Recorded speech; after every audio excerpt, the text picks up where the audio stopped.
네, 안녕하십니까.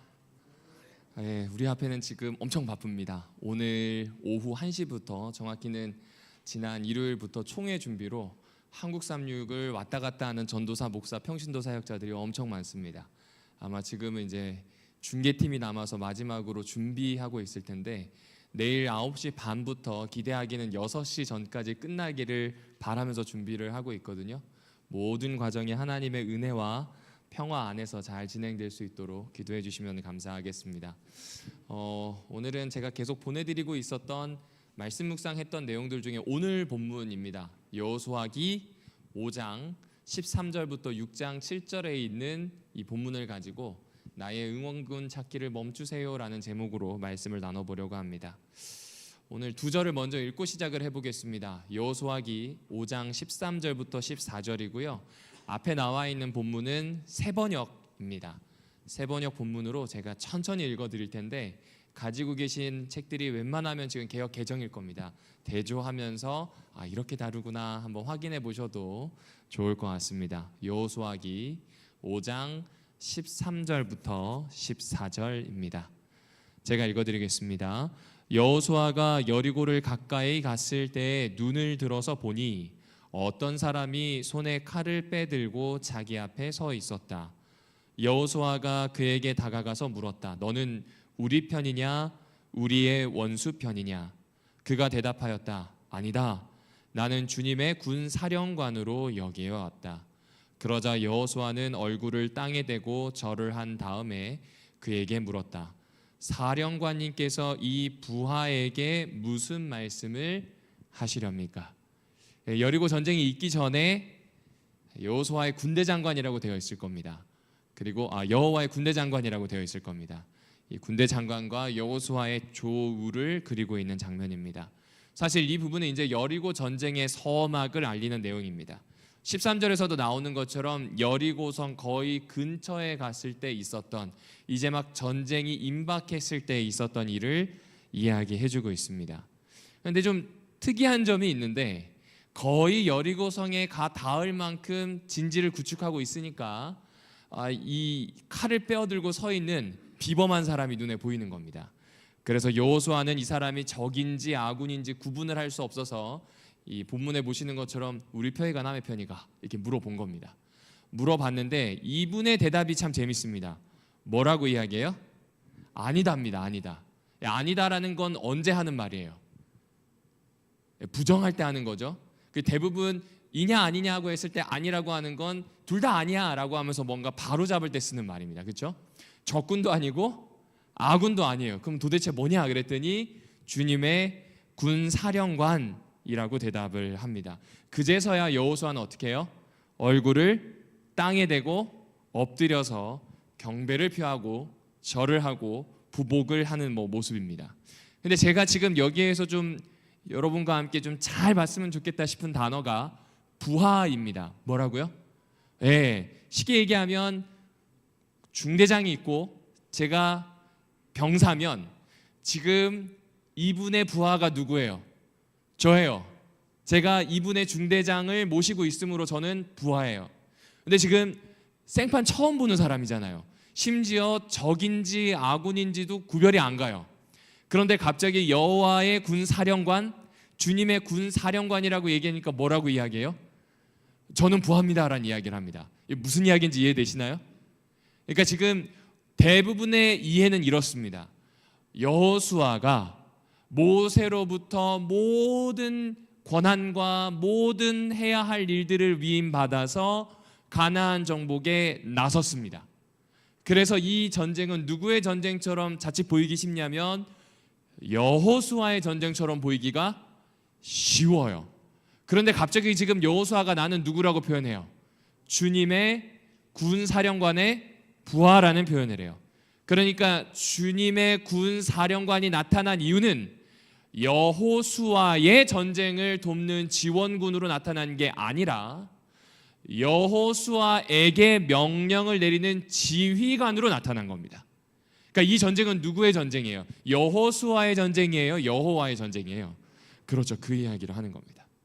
그러니까 어떤 싸움인지 알고 들어가야 됩니다. 판을 잘못 읽으면 이상한 일이 생깁니다. 군에 있을 때 아주 어려운 일이 있었습니다. 어떤 일이 있었냐면 우리 중대장님이 오신 지 얼마 안 된 중대장님, 정확히 얘기하면 소대장님, 얼마 안 된 소대장님이에요. 이제 막 경찰대학교에서 졸업을 하고 와서 시위 진압을 글과 책으로 배운 분이에요. 현장에 가본 적이 있을까요? 없을까요? 없어요. 그런데 그 밑에 있는 부관은 순경부터 시작을 해서 경사까지 올라온 베테랑이고, 저희도 병사들이라고 하는 저희도 이경부터 수경까지 다양한데 저도 그 당시에 상경이었거든요. 그러니까 엔간한 시위는 다 경험해봤어요. 뭐 물 뿌리는 것부터 시작해서 불 던지는 것까지 다 경험해봤거든요. 근데 이분은 이제 처음 왔어요. 자, 처음 시위 현장 나갔을 때 어땠을까요? 무전도 못 알아듣죠. 어디로 가야 되는지 모르죠. 저희가 끌고 다녔어요. 그때 자존심이 상했던지 저희를 그날 저녁에 엄청 기합을 주더라고요. 한 2시간 동안 기합을 받고 땀을 쭉 뺀 다음에 씻지도 못하고 잤습니다. 얼마나 억울했던지. 참 그렇습니다. 만약에 지금까지 이스라엘 백성이 믿고 따라온 사람은 잘 생각해 보십시오. 여호수아입니다. 근데 여호수아가 어느 날 갑자기 저의 지휘관을 만났습니다 라고 이야기하면서 생뚱맞게 여리고성 근처에서 그 사령관님 때문에 내가 이런 명령을 내립니다 라고 하면 이스라엘 백성들 입장에서 어떨까요? 우리가 믿고 따라온 건 모세와 여호수아예요. 그리고 모세와 여호수아를 이끄는 하나님이에요. 근데 갑자기 여리고성 근처에서 듣도 보지도 못한 주님의 군사령관이라고 주장만 하는 사람의 이야기를 듣고 명령을 내린다. 어떨 것 같습니까? 백성들 입장에서는 불안 그 자체죠. 그리고 오랫동안 따라다니면서 그 당시에는 장로라고 하는 백성의 지도자들의 역할이 있었습니다. 가문의 수장들은 50부장부터 1000부장까지 조직이 재편되어 있었습니다. 이 사람들의 마음이 어땠을까요? 이거 자칫하면 망할 수도 있겠는데? 라는 생각을 하지 않을까요? 그리고 그 생각을 할 이스라엘 백성에 대한 어떤 그림이 이미 그려지는 사람이 여호수아인데, 내가 주님의 군 사령관이다 라고 하니까 여호수아가 지금 뭐 하고 있어요? 무릎을 꿇는 거에서 그치지 않습니다. 본문에 보니까 이 땅에다가 뭘 대고 있어요? 머리를 대고 있어요. 여러분이라면 이게 가능하실까요? 어느 날 갑자기 나타난 한 천사처럼 보이는 사람이 난 주님의 천사다라고 하면 뭐시오? 라는 이 말이 먼저 나오지, 아이고 하나님이라는 말이 나오기는 참 어렵습니다. 도대체 왜 이런 일이 일어났을까요? 이게 도대체 어떤 의미가 있을까요? 뭐 크게 의미를 부여하려는 게 아닙니다. 여호수아가 가지고 있는 태도에 대한 부분을 짚고 싶어서입니다. 여러분, 여호수아 1장에 보면 눈의 아들 여호수아에게 있었던 직함은 모세의 시종이라고 되어 있습니다. 이게 개역 개정에 들어오면서 수종자로 바뀌었고요. 본래 수종자라고 되어 있는 히브리어 번역은 군 편제 안에서는 부관에 해당합니다. 모세의 부관이 여호수아였어요. 그런데 모세가 가지고 있었던 직함, 죽기 직전까지 가지고 있었던 직함이 뭐냐면 여호와의 종입니다. 그러니까 부관은 나에게 위임되어 있고 부여되어 있는 것을 나의 지혜와 경험으로 어떻게든 해결해야 되는 사람인데, 종은 그런 모든 지혜를 내서는 아니 돼요. 종은 누구의 명령에만 따라야 합니까?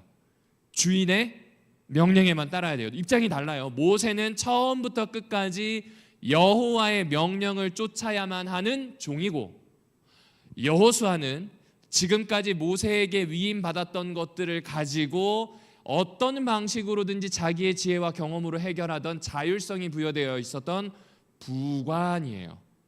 그런데 이 사람이 지금 모세가 죽고 난 다음에 여호와의 종이었던 모세의 그 자리에 쏙 들어가게 됩니다. 그리고 태도를 확실히 바꾸었어요. 평소 부관이라면 저와 같은 질문을 할 거예요. 당신 도대체 누구십니까? 내가 어떻게 당신을 믿고 따라갑니까? 내가 모세와 같이 당신과 함께 산 것도 아닌데 왜 나에게 이런 말을 합니까? 라고 물을 수 있는데, 지금 이 사람의 위치는 어떤 위치예요? 여호와의 종이에요. 그리고 여호와의 종인 것을 떠나서 1장 중반부로 쭉 넘어가면서 자꾸 여호와 하나님이 하시는 말이 있습니다. 무슨 말씀하세요? 너는 마음을 어떻게 해라? 강하고 담대하게 하여라. 여러분이 강하고 담대하게 하라는 이 말이 용맹해져라는 뜻입니까? 아니요, 여호수아는 이미 용맹한 사람인 걸 출애굽기라든지 민수기를 통해서 우리는 충분히 확인할 수 있습니다. 여호수아는 목숨 걸고 싸우는 정말 믿음직한 부관이에요. 이 사람은 용맹함에 있어서는 이미 증명이 끝났어요. 여기에서 이야기하는 강하고 담대하라는 모든 이야기는 여호와의 말씀에 걸립니다. 여호와의 말씀을 듣고 그 즉시 실천할 수 있는 사람이 누구예요? 종이에요. 그래야만 하는 사람이 종이기 때문에 지극히 담대해야 되고 지극히 용감해야 됩니다. 이걸 요구하는 겁니다. 이제 나는 누구의 종이에요? 여호와의 종이에요. 좀 더 알아듣기 쉽게 이야기하면 여호와의 노예예요. 여호와의 노예이기 때문에 여호와의 말씀을 듣고 그 즉시 행동해야 된다는 태도의 변화가 이곳에서 증명이 된 겁니다. 그럼 여쭤보겠습니다. 나는 어떤 모습일까요? 그러니까 스스로에게 한번 물어보는 겁니다. 나는 부관입니까? 오늘 내가 집사로서 봉사하고 있을 겁니다. 오늘 내가 장로로서 봉사하고 있을 겁니다. 목회자로서 봉사하고 있지요. 그리고 그리스도인이라고 이야기합니다. 그런데 이 오남교회라고 하는 공동체에서 나의 태도는 부관입니까? 아니면 모세와 지금 모세의 자리를 대신한 여호수아처럼 종입니까? 나에게 위임되어 있는 것을 최선을 다해서 내 지혜와 경험으로 해결하는 부관의 역할에만 머물러 있습니까? 아니면 여호와 하나님께서 하시는 말씀을 듣고 그것이 생전 처음 보는 일이라 할지라도 그 즉시 실천하겠다고 하는 담대한 마음으로 임하고 계십니까? 이 질문은 사실 여러분에게 드리는 질문이 아니라 저에게 하는 질문이었어요. 성경을 읽다 보니까 저에게 하는 질문이었습니다. 어쩌면 그래서 여호수아기에 나오는 이야기, 오늘 이 5장 13절과 14절에 보면 나는 부하입니다 라는 이야기를 여호수아가 넣었는지 모르겠습니다. 여러분, 제가 계속 여호수아기라고 하죠.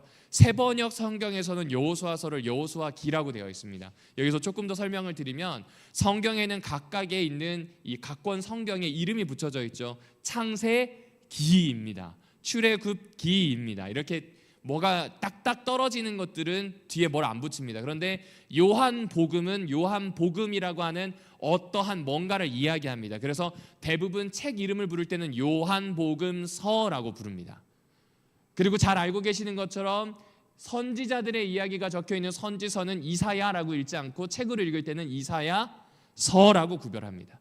마찬가지로 여호수아서도 여호수아서라고 하는데 굳이 여호수아기라고 해놓았더라고요. 왜 이렇게 해놓았을까 그냥 생각을 해봤거든요.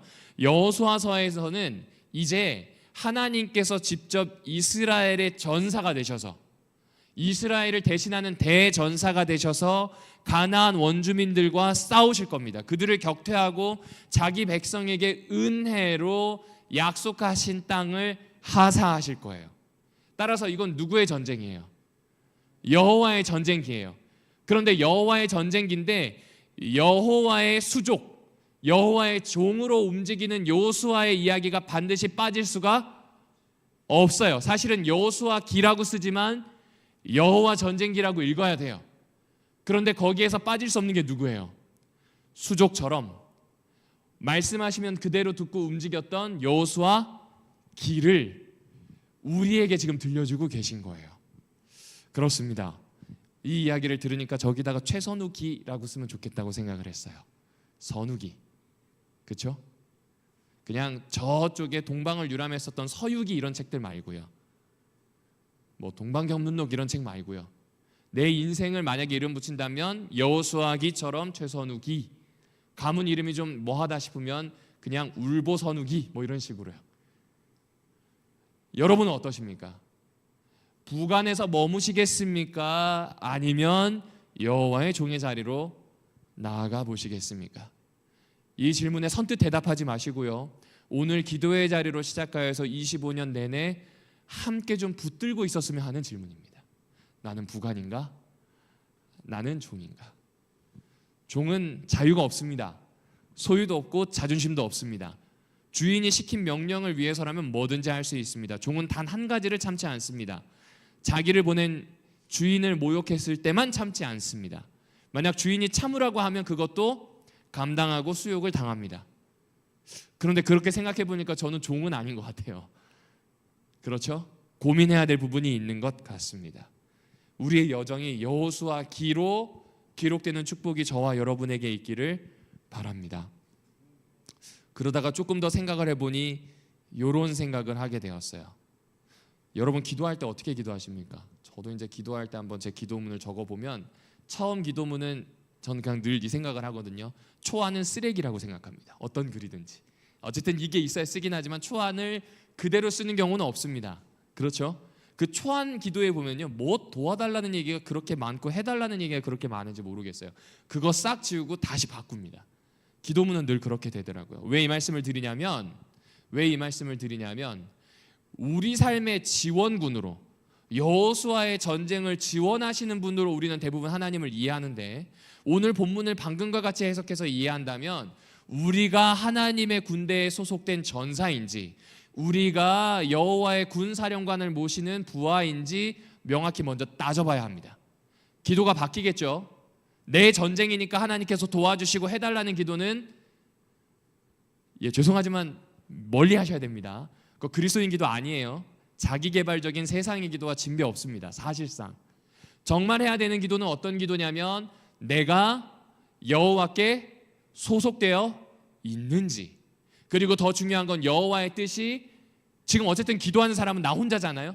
물론 공동체랑 기도할 때도 있지만 웬만하면 혼자 기도할 때가 꽤 많잖아요. 나를 통해서 이루어지게 하실 것인지, 그럼 도대체 나는 무엇을 기다려야 하고 무엇을 해야 될지 사실상은 묻고 듣는 기도로 바뀌어야 한다는 생각을 하게 되었습니다. 여러분 확실히 기도는 우리에게 중요한 겁니다.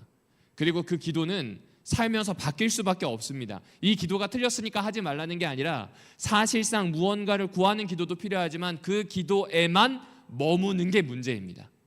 여러분 기도를 하시다 보면 그 기도가 그 자리에 머물던가요? 아이고 하나님 땅 좀 팔리게 해주이소라는 기도를 해요. 이거 팔아야 우리 아들도 어디 보내고 우리 딸도 어디 보내고 이런 기도가 나와요. 근데 그 기도에서 머무시던가요? 아니요. 대부분 기도를 하다 보면 점점점 다른 기도로 넘어갑니다. 궁극적으로 어떻게 되냐면 땅 안 팔려도 좋습니다. 어떻게 안 해주시겠습니까? 저도 먹고 제 딸아이도 먹고 다 살 텐데 하나님만 구하게 해주소. 이게 바로 나와요. 기도는 하다 보면, 분명히 제대로 된 기도를 하다 보면 필요해서 시작을 하지만 그 끝에는 하나님의 필요에 맞는 내가 되기를 바라는 기도로 바뀌게 되어 있습니다.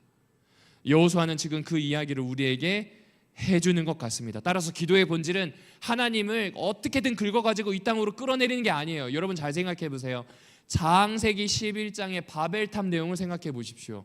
바벨탑 짓고 있는 거 하나님은 어떻게 하시고 내려와서 찾아보세요. 아닌가요? 창세기 28장 보세요. 부모와 형을 배신하고 자기만 축복을 쏠랑 챙겼던 야곱이 저기 광야 어딘가에 혼자 쓰러져 있는데 거기를 굳이 찾아오셔서 꿈까지 보여주시고 계단을 만드세요. 출애굽기부터 민수기, 신명기에 있는 내용을 쭉 보십시오. 거기에 보면 이스라엘의 생활은 매우 단순합니다. 성소를 짓는데 그 성소 위에는 하나님이 내려와 계신다는 표시인 쉐키나가 있고, 하나님께서 가자 하면 가고 멈추자 하면 멈추자는 그 신호인 구름 기둥과 불 기둥이 늘 함께 했습니다. 이 말은 무엇이냐면 억지로 하나님을 끌어내릴 필요가 있어요? 없어요? 하나님이 알아서 내려와 계세요. 늘 함께 하세요. 중요한 건 뭐냐면 내가 그 하나님이 계신 하늘의 뜻에 가 닿을 수 있도록 준비가 되는 과정이 기도인 것 같아요. 그래서 여호수아는 여호와의 군 사령관을 만나자마자 출신 성분 따지지도 않고 나와 함께 했는지 그 시간도 따지지 않고 바로 알아보았던 것 같아요. 그리고 따릅니다. 머리를 땅바닥에 대고 그가 하는 모든 명령을 따르게 됩니다. 이것이 우리가 해야 하는 기도가 아닐까요? 마태복음서에 보면 마태도 이런 이야기를 합니다. 너희는 먼저 누구의 나라를 구하라고요? 그렇죠. 내 나라도 있는데 내 나라가 없다는 게 아니에요. 내 나라와 내 영역도 있는데 내 나라와 내 영역도 있지만 먼저 하나님의 나라를 구하는 거예요. 그리고 먼저 누구의 뜻을 구하라고요? 그렇죠. 하나님의 뜻을 구하래요. 내 뜻도 있어요. 내 의지도 있고 내 욕망도 있어요. 그런데 먼저 하나님의 뜻을 구하라고 이야기해 줍니다. 나의 필요를 구하는 거 좋아요. 그런데 먼저 해야 되는 것이 있습니다. 선과 후를 따져보라는 겁니다. 선을 해놓으면 먼저 해야 될 것을 해놓으면 나머지는 부속처럼 쫓아온다는 겁니다. 제가 집사님들과 김장 담글 때 참 재밌는 걸 생각하는데, 집사님들 중에 헤드가 꼭 계시거든요. 누구라고 말은 못합니다. 이게 오시면 그분들의 명령을 따르면 일이 금방 끝나고요, 제 식대로 하면 늦습니다. 왜 그럴까요? 그 집사님들은 선후를 아세요. 그래서 이거 먼저 하면 나머지는 부속이 알아서 따라오는 거 알까요? 모를까요? 알아요. 거기만 따르면 10시에서 시작된 게 11시에 끝나고, 안 따르면 10시에 시작한 게 1시까지 갑니다. 맞아요, 안 맞아요? 맞아요. 그 집에서도 참 희한하죠. 와이프가 하라는 방식대로 청소를 하면 빨리 끝나는데 내 식대로 하잖아요. 몇 번이고 다시 해야 돼요. 아닌가요? 대청소할 때 보면 그렇잖아요. 큰 덩어리를 알고 있어요.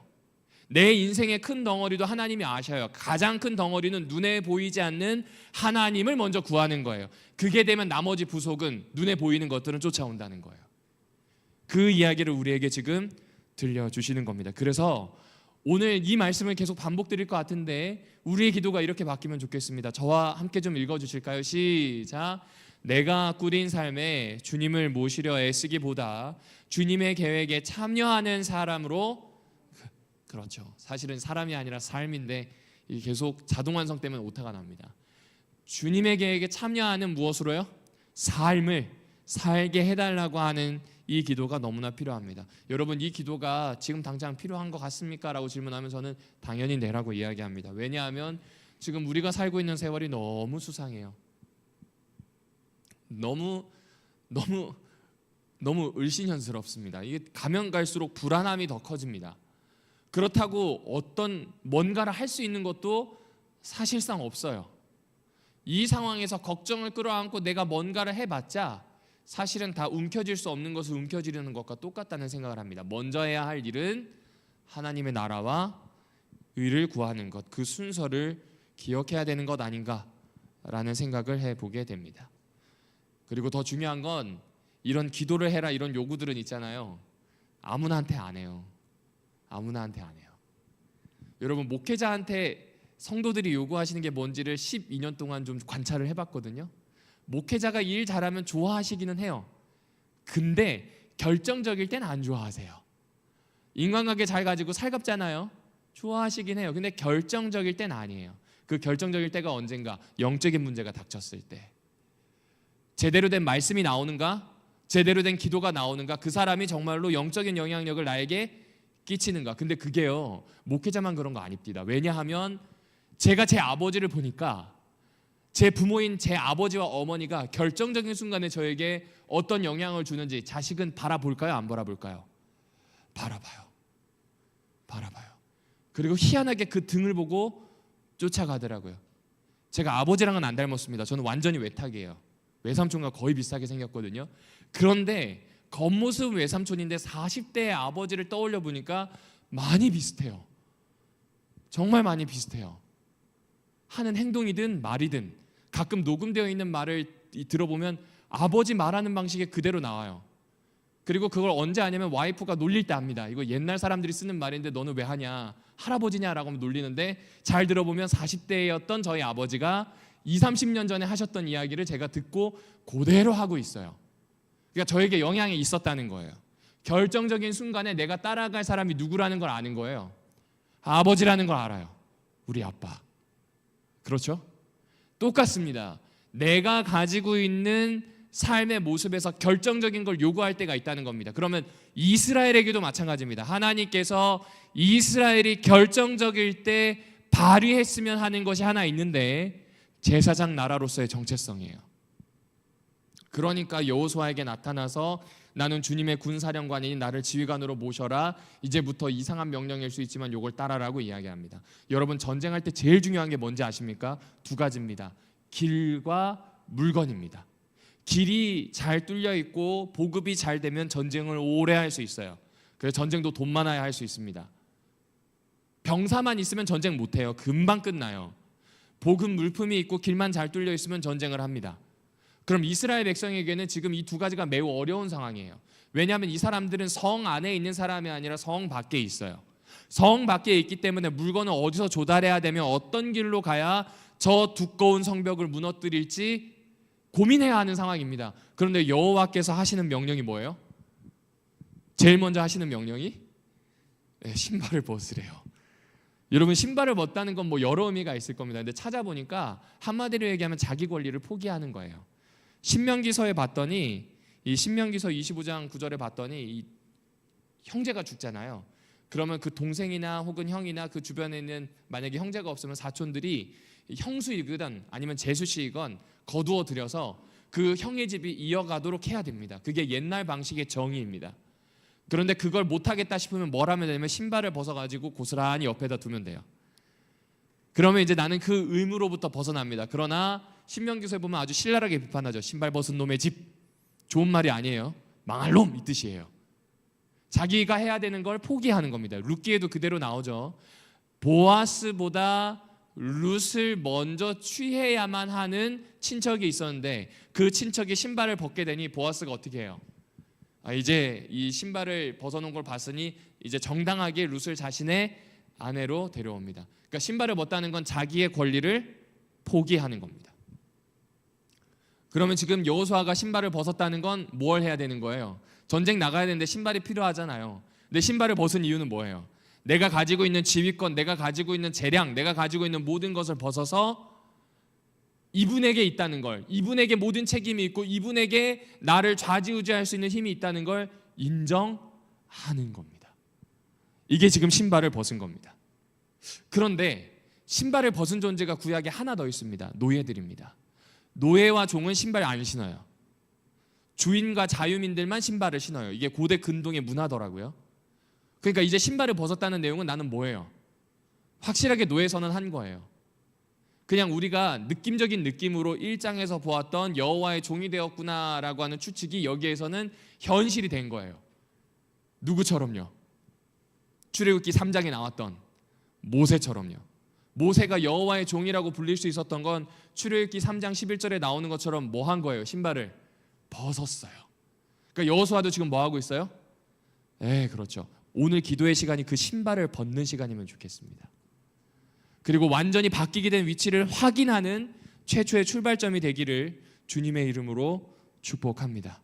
우리도 스스로를 그리스도의 노예라고 칭한다면 오늘 그 기도의 시간에 신발을 벗게 되었으면 좋겠습니다. 자, 그러면 군 사령관은 어떤 명령을 했을까요? 여러분, 여호수아기 6장 2에서 5절에 보면 이상한 명령을 합니다. 아까 말씀드렸죠. 결정적일 때 제사장 나라로서 해야 되는 게 나온다고요.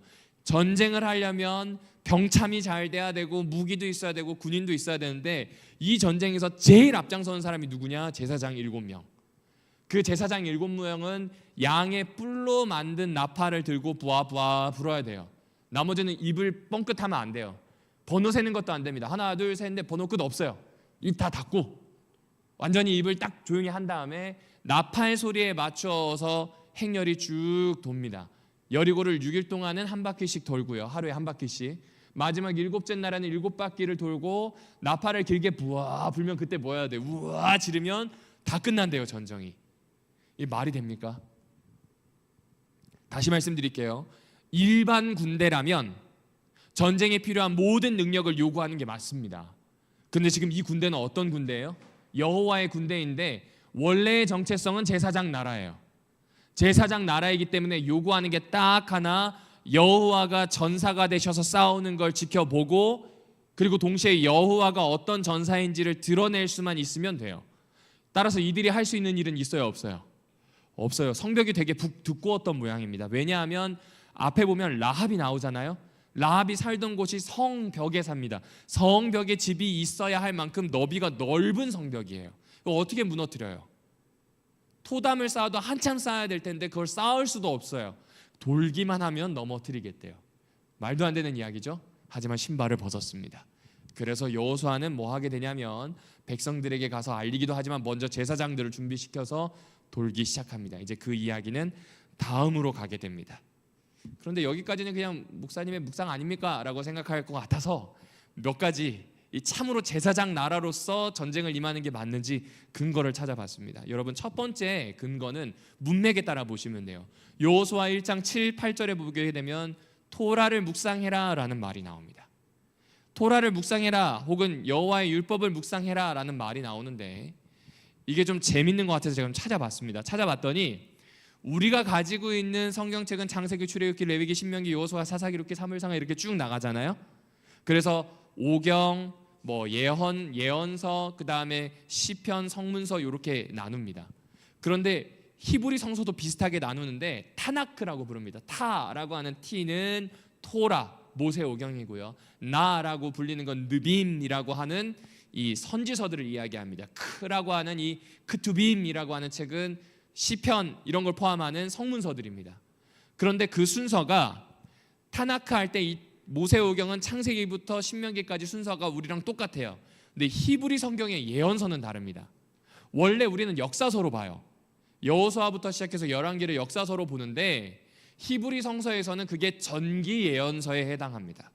그러니까 여호수아부터 시작해서 열왕기까지가 무엇이냐면 전기 예언서고, 한마디로 얘기하면 포로로 잡혀가기 전에 어떤 예언이 있었는지를 보는 거고, 이사야서부터 시작해서 12소 선지서 혹은 소 예언서, 말라기까지의 기록은 후기 예언서, 곧 포로기 이후의 예언서로 봅니다. 이게 제가 그렇게 보는 게 아니라 히브리 사람들이 그렇게 봐요.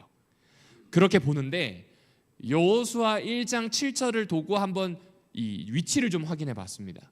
나중에 기회가 되면 신명기를 같이 나누고 싶은데, 신명기서의 모든 기록을 보시면 10계명의 10개의 계명과 순서를 일치하게 구조를 짰습니다. 한마디로 얘기하면 단순히 말씀을 반복해서 가르친 게 아니라 신명기는 10계명을 반복해서 알려주는 거예요. 율법을 강조하는 거죠. 그 율법을 강조하는 이야기가 끝나자마자 여호수아서 1장 7절과 8절에서 여호와의 율법을 묵상해라, 실천해라 라는 말이 나옵니다. 이게 예언서의 시작입니다. 히브리 성경으로 치면. 그런데 그 예언서의 끝인 말라기 4장 4절에는 뭐라고 되어 있냐면, 하나님께서 호렙산, 신의 산입니다. 호렙산에서 모세를 통해 이스라엘에게 주신 율법을 무엇하라고 이야기해요? 기억하라고 되어 있습니다. 그러니까 구조 자체가 다 율법 안에 얽혀 있어요. 얽혀 있는데 그 얽혀 있는 이스라엘 역사와 예언을 시작하는 책이 여호수아란 말입니다. 자, 그러면 여호수아는 한마디로 얘기하면 뭐든지 다 토라를 묵상하고 그대로 실천하라는 그 중심 주제를 가지고 돌아가게 되어 있습니다. 그런데 그 토라를 한번 잘 보십시오. 창조, 그리고 타락, 구원하심, 하나님의 선택, 그리고 인도하심, 그리고 여호수아 이야기로 넘어옵니다. 맞나요? 그 모든 이야기를 보면 내가 왜 오늘 광야에서 가나안으로 들어가야 되는지, 내 정체성에 대한 이야기, 이스라엘 백성으로 살아가는 나 자신의 근본에 대해서 명확하게 이야기해주고 있습니다. 그러니까 뭐하라고 표현해요? 여호와의 율법을 묵상하라고 표현합니다. 그리고 여호수아에 보면 가나안에 입성을 하기 위해서 정말 다양한 준비를 해서 들어가죠. 그리고 가나안에 입성하게 됩니다. 그런데 이 이야기를 출애굽기에서 자꾸 뭐라고 표현하냐면, 내가 광야로 나가서 사나흘 길 정도 더 가면, 실제로 그래요. 사나흘 길 정도 가면 가나안으로 들어가는데 거기에서 하나님을 예배해달라고 합니다. 예배하게 해달라고 이야기합니다. 물론 파라오는 이것을 완전히 무시해버리죠. 모세와 아론이 찾아가서 하는 이 요구를 완전히 무시해버립니다. 그런데 우리는 예배를 드리기 위해서 예배당에 오잖아요. 이 사람들은 예배를 드린다, 곧 제사를 드린다고 하면 성전으로 가는 겁니다. 뒤에도 다시 말씀드리겠지만 가나안이라고 하는 땅을 사실상 하나님의 성전으로 묘사하고 있는 거예요. 여호와의 율법을 쫓아서 가나안으로 들어가서 성전을 제대로 건설하는 것, 이게 제사장 나라의 정체성입니다. 따라서 여호수아서 첫 번째 부분에서는 율법을 묵상하라는 거예요. 왜요? 그래야 나의 근본을 알아요. 내가 제사장 나라인 것도 알고 가나안에 들어가서 성전을 건설해야 하는 임무를 띠고 있다는 걸 안다는 겁니다. 두 번째 문맥입니다. 여러분, 요르단강을 건넙니다. 요단이라고 되어 있지만 우리식 이름으로 하면 요르단강을 건너게 됩니다. 그런데 요르단강을 건너는 그 지점에 보게 되면 자꾸 반복되는 것이 두 가지가 있는데, 제사장과 언약궤입니다. 여호수아 3장 11절, 보라 온 땅의 주 그분의 언약궤가 너희 앞에서 요단을 건너갈 것이라고 표현합니다. 하나님이 온 땅의 주인이세요. 그 온 땅의 주인의 상징물인 언약궤가 등장합니다. 3장 13절입니다. 온 땅의 주 여호와의 언약궤를 맨 제사장들의 발바닥이 요단물을 밟고 멈추면 요단물 곧 위에서부터 흘러내리던 물이 끊어지고 한 곳에 쌓여 서리라라고 이야기합니다. 이때부터 이스라엘 백성 건넜어요. 제사장과 언약궤가 계속 반복됩니다. 왜 이런 이야기를 할까요? 여기에서 보면 발바닥으로 밟다 혹은 발바닥 아래에 두다라는 말인데, 이건 한마디로 얘기하면 승리에 대한 이야기입니다. 무엇에 대한 승리일까요? 여러분 혹시 물이 두려우신 분 있나요? 저처럼? 저는 수영을 하는 게 힘든 이유가 뭐냐면 물속에 뭐가 있을지 몰라서예요. 깊은 물에 들어가면 안 보이잖아요. 그럼 목이 딱 굳어요. 아시는 것처럼 목이 굳으면 그때부터 맥주병입니다. 목이 유연해야 수영을 잘할 수 있잖아요. 그래야 뜹니다. 그래서 옛날 사람들에게도 비슷한 생각이 있었나 봐요. 고대 근동에서는 물이라고 하면 그것은 무질서, 혼돈, 바다 강이라고 하면 그 무질서와 혼돈의 거주지입니다. 그런데 만약 그 물을 발바닥으로 밟아서 열었다 멈추었다 아니면 그것을 마르게 했다라고 하면 무질서와 혼돈을 극복한 겁니다. 그런데 지금 요단강을 건너기 위해서 제사장이 발로 요단강을 밟아요. 그랬더니 물이 멈추어서 쌓입니다.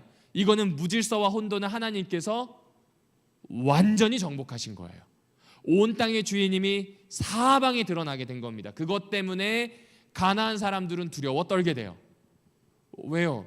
물은 어떻게 못하잖아요. 홍수가 나면 홍수가 나는 대로 피해 살면 살았지, 물이 갑자기 멈춰가지고 그 사이로 마른 땅에 드러나 건너는 것 들어본 적도 없고 본 적도 없어요. 그런 기적이 일어나니 이 사람들의 마음이 녹아버려요. 6장 1절에 보면 이들이 엄청 무서워했다는 표현이 나오게 됩니다. 신약에서도 비슷한 표현이 나옵니다. 여러분 오병이어에 대한 기적이 마가복음에 등장하죠. 그 마가복음에 나오는 오병이어는 사실상 만나 이야기예요. 사실상 만나 이야기예요. 근데 그 만나 이야기 끝난 다음에 엄청난 풍랑이 있는데 그때 예수님이 물 위로 걸어가는 내용이 나옵니다. 물을 밟아요. 근데 물이 예수님을 어떻게 하지? 못합니다. 홍해와 요단을 멈추었던 온 땅의 주인이신 하나님의 현신이, 성육신 하신 분이 예수라는 걸 마가복음에서 그대로 드러내고 있는 겁니다. 열왕기에서도 나옵니다. 발바닥으로 밟기만 하고서도 이집트의 모든 강물이 말랐다고 하였다. 과거에 홍해가 마르는 모든 것이 이집트 곧 물의 도시를 완전히 하나님께서 정복하신 것으로 열왕기서에서 표현하고 있습니다. 그러니까 사실은 이걸 이야기하고 싶었던 거예요. 성경은 홍해는 갈라진 곳을 지나갔어요. 밟지 않았어요. 지팡이를 드니, 모세가 지팡이를 드니 갈라진 곳으로 들어가게 됩니다. 이 말은 하나님이 이스라엘 앞에 내가 진짜 온 땅의 주인임을 드러내신 거예요. 근데 요단은 다릅니다. 요르단강이 갈라지는 건 너무 다른 이야기예요. 이제 이들이 밟습니다. 어떤 의미에서 믿음이 성장했는 것 같아요. 그런데 밟게 되어서 열리게 되자 가나안에 있는 모든 사람들이 여호와 하나님을 알아보기 시작합니다. 그러니까 요단을 갈라냈다는 건 이스라엘을 위한 게 아니라 누구를 위한 거예요? 가나안 사람을 위한 사건이에요. 이 엄청난 사건을 통해서 하나님께서 하고 싶은 이야기가 세 번째 문맥에서 나옵니다. 건너자마자 한 일이 뭐예요? 할례입니다. 이거 경험해 보신 분은 압니다. 일주일 동안 아무것도 못합니다. 그렇죠? 남성분들은 포경수술 해보신 분들은 다 아실 겁니다. 특별히 셋째 날, 넷째 날은 저는 12살 때 했는데 지금도 또렷이 기억합니다. 정말 세상이 밉습니다. 너무 아파서 아무것도 못하고요. 그때 우리 가족들은 이 친지들이 놀러와서 물놀이를 갔는데 저는 못 갔어요. 그게 지금도 기억이 날 만큼 너무 아팠던 기억이 납니다. 아무런 구실을 못합니다. 그냥 누워가지고 울고만 있어요. 여러분 전쟁을 앞두고 남의 성 앞에서 할례를 해요. 이거 전쟁을 하겠다는 얘기입니까? 아니죠. 두 번째입니다. 유월절을 지킵니다. 여러분 유월절을 지킨다는 것, 전쟁 전에 명절을 지키는 군사들 보셨나요? 오히려 명절을 틈타서 침투하면 침투했지 명절을 지키는 군대는 본 적이 없습니다. 명절을 지켜요. 그리고 세 번째입니다. 평소에 40년 내내 내리던 만나가 요단 딱 건너고 여리고 근처에 가니까 어떻게 해요? 끊어집니다. 군인으로 치자면 군량이 사라진 겁니다. 맞나요? 그러니까 전쟁을 치르기에는 매우 치명적인 일입니다. 그런데 요단을 건너고 난 다음에 이들이 이 모든 일을 행할 때 동안 아무도 침략하지 않습니다. 아무도 침략하지 않고 하나님께서 이들을 보호하셨습니다. 이 사건을 잘 보시면 요단을 건너는 것, 할례를 받은 것, 유월절을 준수하는 것, 만나가 끊어지는 것, 이 모든 사건의 공통점이 딱 한 글자로 요약이 됩니다. 단절입니다. 요단을 건너면 더 이상 이집트가 그립다고 갈 수 있어요, 없어요? 없어요. 이집트는 완전히 안녕이에요. 유월절도 한번 생각을 해보실까요? 유월절의 핵심은 이스라엘을 하나님께서 보호하시고 그 집을 넘어간 겁니다. 만약 이들이 이집트와 똑같은 상태였다면 넘어가지지 않았을 겁니다. 그러니 나도 넘어갔으니 너희들도 뭐 하라는 거예요? 이집트는 뒤로 하고 나가란 얘기입니다. 할례는 어떻습니까? 할례는 하나님과 언약을 맺을 때 하는 겁니다. 창세기에서 보면 아브라함이 할례를 행할 때 하나님과 언약 관계를 맺고 하는 행동입니다. 여러분 결혼하잖아요. 유부남 유부녀가 되면 처녀 총각들처럼 살면 될까요? 안 될까요? 똑같은 이야기예요. 관계가 새롭게 정립이 됐어요. 주가 하나님이고 백성이 우리라면 그 새 관계 안으로 들어가야 하는 겁니다. 맞나요? 맞아요. 만나가 끊어졌어요. 맨날 불평했잖아요. 이집트에 가면 맛있는 게 있다고. 근데 만나가 끊어진 이유는 뭐예요? 가나안에 맛있는 게 있다고요, 없다고요? 있으니 이집트는 더 이상 생각하지 말라고요. 요단강을 건너면서 이들의 옛 세상과 단절되고 새로운 장소와 새로운 시간으로 넘어갑니다. 그래서 그 장소의 이름을 길갈, 옛날 것은 굴러가 버리고 이제 새 것을 시작하라는 이야기로 정리가 되게 됩니다. 이게 꼭 창세기에 나오는 아담과 하와의 이야기가 너무 비슷한 것 같아요. 이들이 새로운 세상에 그대로 있었다면 괜찮겠지만 그것에서 굳이 하나님을 반역하는 걸 통해서 쫓겨나게 됩니다. 이제 그곳은 빙빙 도는 화영검과 천사들이 지키고 있는 땅, 들어갈 수 없는 곳이 되었습니다. 누구를 통해서만 들어가냐면 하나님의 허락을 통해서만 들어갈 수 있습니다. 그 허락을 하기 위해서 신약에선 예수 그리스도를 불렀다면 여호수아서에서는 여호와의 군대 장관이 천사의 역할을 하는 거예요. 성전을 지키고 있는 거예요. 그 성전에 들어갈 수 있도록 과거와 단절하고 새롭게 성결되도록 요구를 받은 것이고 이스라엘은 그 요구를 이루어낸 겁니다. 그 과정이 쭉 이어집니다. 그리고 오늘 본문의 맥락이죠. 여리고성 전쟁은 받쳐진 것이라고 표현합니다. 왜 받쳐진 것이라고 이야기할까요? 뭐 다양한 이야기가 있을 겁니다. 다양한 이야기가 있을 텐데 딱 한마디로 이야기하면 하나님의 성소이므로 깨끗해져야 한다는 겁니다. 여리고성 정복은 하나님의 성소에 입장하는 것이고 여리고성의 정복은 가나안 땅의 희년을 선포하는 겁니다. 양각 나팔이라고 부르잖아요. 이 양각이라고 하는 이 올라라고 하는 말은 이 히브리어로 그대로 쓰는 단어가 번제입니다. 하나님께 올린다는 뜻입니다. 양각 나팔을 불고 올라갔어요. 양각 나팔을 불고 출애굽기 19장에서는 시내산으로 올라갑니다. 이게 광야 1세대들이 했던 이야기입니다. 그런데 광야 2세대들이 요르단강을 건넌 다음에 양각 나팔을 불고 여리고로 올라가 돌기 시작을 합니다. 하나님께 바쳐졌다는 거예요. 하나님의 성소에 입장하는 것처럼 보이는 겁니다. 제사를 드리기 위해. 여기서 이야기하는 나팔 앞에 이 양각이라고 하는 단어는 또 요벨이라고 씁니다. 이 요벨이라고 하는 히브리어는 이 여호수아서 6장을 제외하고 나머지 26곳에서는 모두 희년이라는 단어가 요벨입니다. 양각 나팔을 불었다. 이 말은 속죄일이 지나고 부불게 되면서 새로운 해가 시작이 되고 새로운 시간이 시작된 걸 알리는 거거든요. 똑같은 역할을 하는 거예요. 성소로 입장하였다. 이제 가나안에는 희년이 선포되는 겁니다. 피라미드식으로 지어져 있는 소수가 다수를 누르고 있었던 시스템도 끝나고 거짓 신이 다스리고 있던 것도 끝나는 겁니다. 하나님께서 만드신 새로운 세상이 도래했다는 것을 알리는 사건으로 여리고성 전쟁이 일어나고 있다는 겁니다. 그렇습니다. 여기까지 쭉 살펴보니까 수많은 이야기들이 한 곳을 향하고 있어요. 수많은 이야기가 한 곳을 향하고 있어요. 여호와 하나님께서 이스라엘을 제사장 나라 삼아서 성소로 들여 제사장 나라 구실을 하도록 계획하고 계시다는 거예요. 그래서 그래서 이걸 그대로 우리에게 가지고 오면 우리 삶을 지원해 주시는 하나님을 찾는 게 아니에요. 그거는 내가 제사장 나라라는 거 모를 때, 이방과 같은 처지에 처했을 때 하는 행동이에요. 내가 제사장 나라라는 거 알았을 때는 하나님의 편에 서서 하나님의 전쟁을 해야 돼요.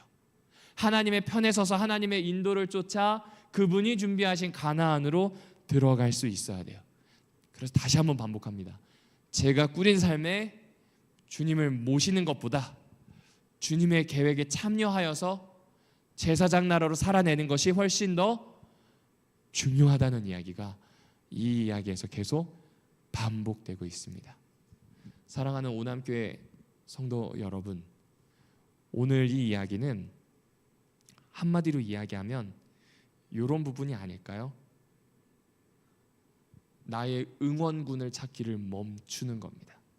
내 존재의 목적이 나를 누군가의 응원을 받아서 살아야만 하는 어떤 스타라든지 아니면 누군가의 응원군을 기다려야만 하는 어떤 절체절명에 처해 있는 위험한 상황에 있는 사람이 아니라는 이야기를 하고 있어요. 우리에게 지금 주어져 있는 운명은 마치 여호수아와 그의 군대처럼 제사장 나라로 가나안에 들어가기 그 임박한 시간을 두고 살아가는 사람이라는 이야기를 해주고 있는 겁니다. 굳이 재림교회를 남은 물이라고 스스로의 정체성을 이야기하는 이유가 뭐겠어요? 제사장 나라가 되어서 가나안으로 들어가듯 우리 역시 그것을 준비하고 주변을 준비시키겠다고 하는 의지 아니겠습니까? 그 이야기가 오늘 저와 여러분의 삶, 우리의 이야기가 되기를 주님의 이름으로 축복합니다. 다시 한번 말씀드립니다. 내가 꾸린 삶에 주님이 동참하시는 거 아니에요. 주님이 계획하신 것에 내가 참여하는 사람, 이제는 신발을 벗고 여호수아처럼 전적으로 헌신하는 사람, 그 사람이 되는 저와 여러분이 되기를 주님의 이름으로